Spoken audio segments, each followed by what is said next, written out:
Skull Egypt EU with Alarm Copter. Hello. And standard rules apply. If you don't understand our voices, please go to the main menu, go to the mute button, which is the E with the X through it, and just mute us from there. You should have an option to turn both of us off. Preferably both of us, not one or the other, because that'd be kind of nutty. But anyway, today we're on Egypt. Personally, not one of my particularly favourite maps. I find it very inconvenient and very stingy with the times. Yeah, I like the motif, but that's kind of where my fandom for it ends. It's alright, and it's nice to have a 3-point attack map, but it's only okay. I mean, to be fair, we can see some amazing games. Usually the second point, the first point and the second map is usually one of the most dramatic. But anyway, on to the current match. There's Uber straight away. Timos and TKM there, moving out. Didn't see the pyro though. Nice work there from Virus Owl. Good pyro. Yeah, I feel like that might have been a slightly premature Uber there. I mean, it got a kill out of it, but it didn't really pay any dividends, and there was no one else to move up alongside it, so... Well, ideally what we need to be doing with heavy sometimes out the gate is to get the old gloves running urgently, because those things get you in position very quickly and save most of your Uber time.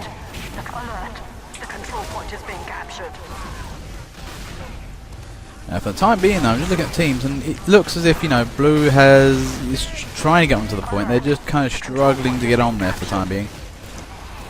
Yeah, in terms of makeup, Blue is, in my opinion, a lot better than Red are, but yeah, they're finally getting there. They seem to have managed to finally wipe all of Red out. Yeah, it's a very rare game you see a Red team, you know, able to hold first point.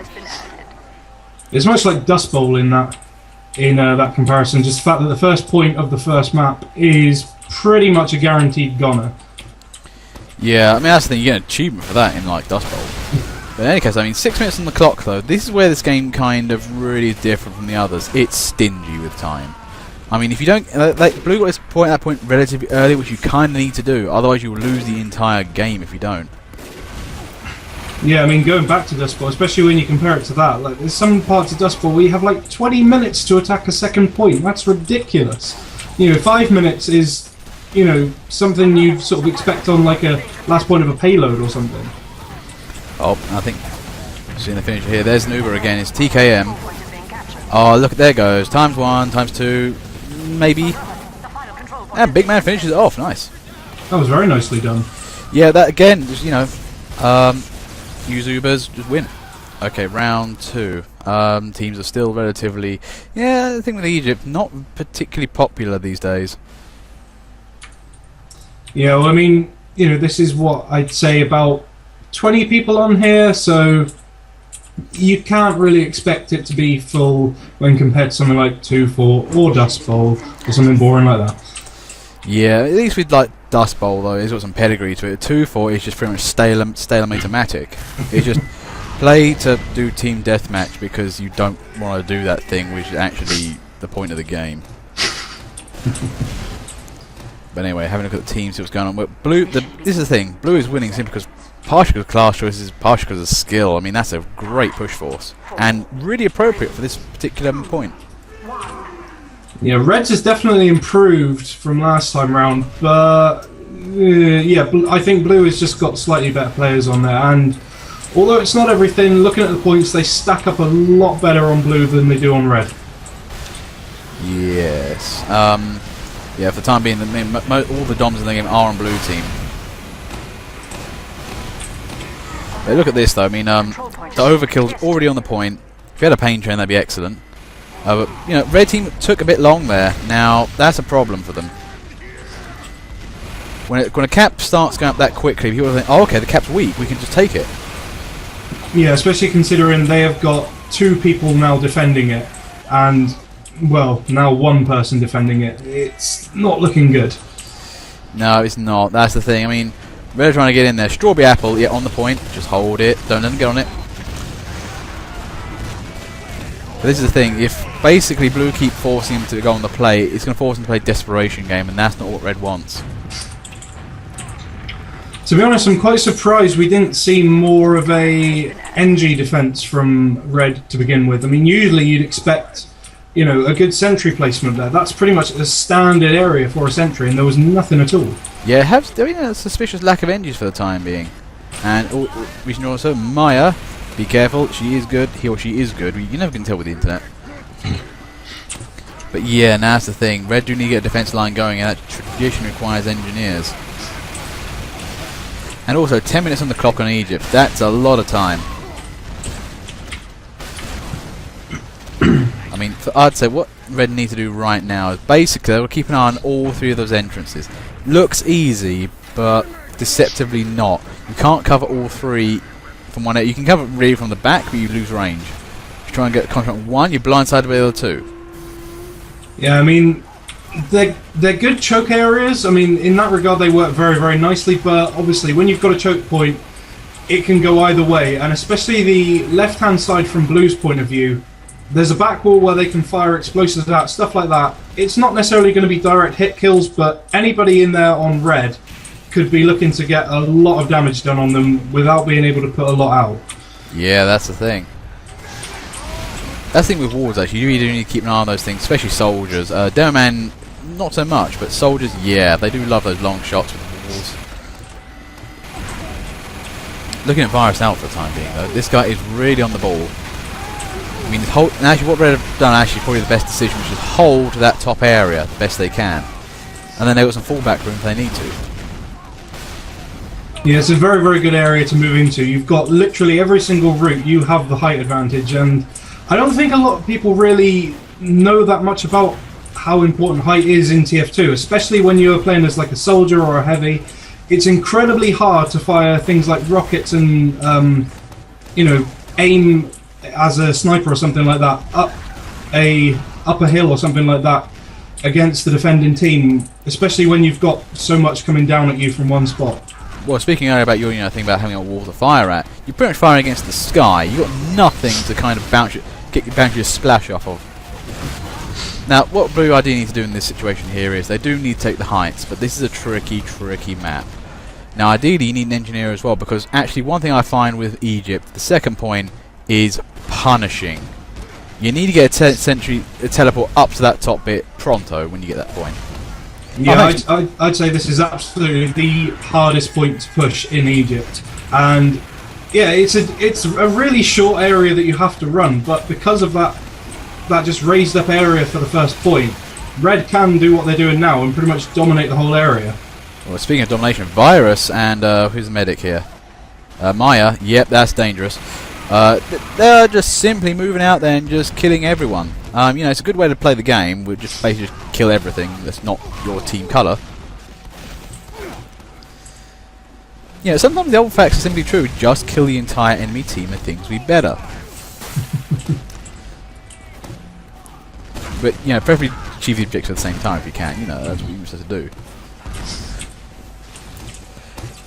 But here's the other thing, I mean, the other thing Blue could do to, you know, ease some pressure off them getting spawn camped a little, is send some bonk scouts in there. That's a lot of fun. Yeah, I was going to say scout at this point would work very, very nicely, because unless you've got someone who's got really, really good aim, a choke point kind of doesn't mean a thing to a scout. They can just run around you. But yeah, we haven't seen any decent scout playing so far. Yeah, strange enough, NGs and scouts are the two classes that counter each other. If you want to get around a placement, sometimes a scout will do it, but then if you can't get through it, then NG counters that. But we've seen it before where basically engineers are built up, scouts moved around it and just won the match. But here's an Uber. The overkill. Can he? Oh, trying to. Okay, that's the best Blue push they've had so far. Can they keep that top area though? Now this is vitally important to them. They need to actually hold that top area and make sure they don't lose it. Yeah, I'd say if they can get another Uber built up again this time round and possibly opt for a demo man rather than a soldier, they could be in with a very, very good chance of winning this one. Yeah, now that's the thing. Sometimes you'll respect medic abilities in terms of who they pick to Uber.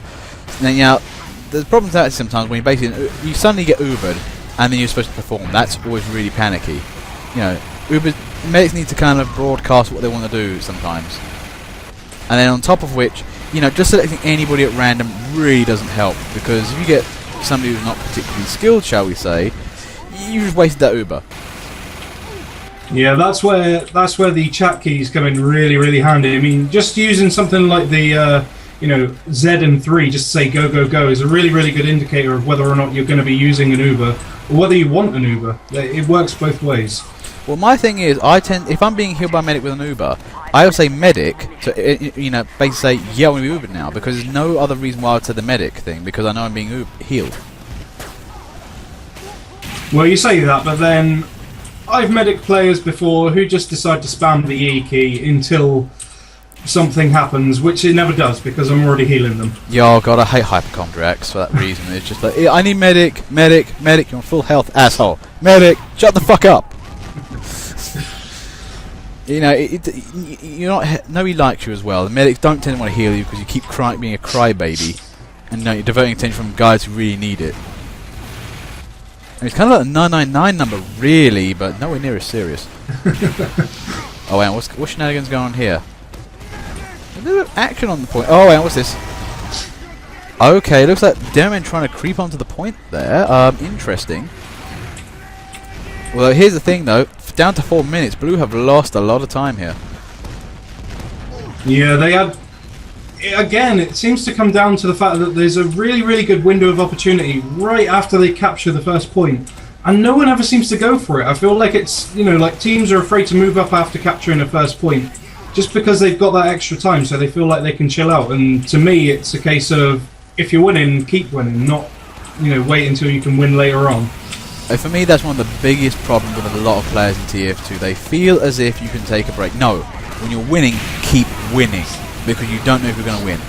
Sounds stupid, but it's like the hare and tortoise, basically. Don't stop to have a nap, because that's the worst thing you can do in a race. And that's the thing, so many teams. Some of the best teams. Commentating Dust Bowl recently. You literally see them cap first point and run for love and money for second point. And then they win the game because Red are unprepared and caught with trousers down. But right now, Red are pretty much put them all the way up, put a belt on them and suspenders right now. It's complete opposite. Yeah, they brought it back to where it was again, like maybe, 2 or 3 minutes ago, and Blue are held back completely again. I can't see them... I guess they've got one good push in them maybe, but I don't know, with both medics just dying there... Yeah. Yeah, have a look at teams what's going on. Well... Here's the thing, Blue, class choices are reasonably good. Red, on the other hand, it's quite equal. Actually, no, Red I think have got the advantage. They've got quite a few more combative classes in there, and that's kind of what you need for a push force. Ideally, you can get one more specialist on a Red team, but not too many more. But if you're using too many snipers, spies, medics, and energies on a Blue team, you're doing something wrong. You need a push. Yeah, Sniper is okay on a pushing team if it's a sniper who can play well, but I don't know, not to doubt anyone's skills, but the general consensus of TF2 players playing sniper on attacking teams is they don't have that very, they're not really of a high enough caliber to play sniper. Well, for me, is that you only need one sniper on Blue, and that's pretty much to counter sniper or get rid of NGs. The problem is they usually stand at the back, and they don't really contribute to the front. Occasionally you see one of them do, and it's hilarious, but usually not. But right now, this match is looking pretty much like a count. The first game was really good. They pushed the first point, took it, then took the second point in quick succession. Then Blue team lost that pushing mentality. Yeah, Red was smart enough to actually learn, which is nice to see in TF2. Oh god, learning is the most dangerous thing in TF2. It's like if you're playing Dust Bowl Stage 3, and they start to do the crits demo man spam, just get a load of engineers with quick short circuit that really piss them off. Oh, they hate that. I kind of love the short circuit personally. It does get around demo spam. Right, 53 seconds. How are Blue going to win this? I would say one ballsy bonk scout run might do it. Ooh. Maybe, but no.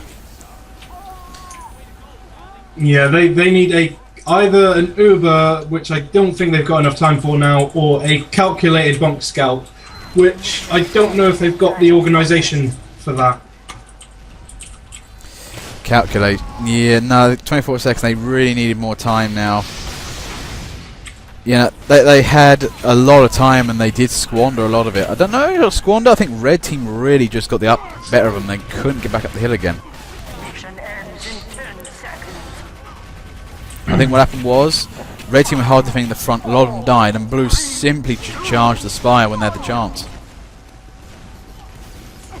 And yeah, that's a solid win for red. That was a good win for red. They pretty much held the game after after first point. Yeah, very nicely done, especially Virus as well. That was good work all the way through. Yeah, agreed. Yeah.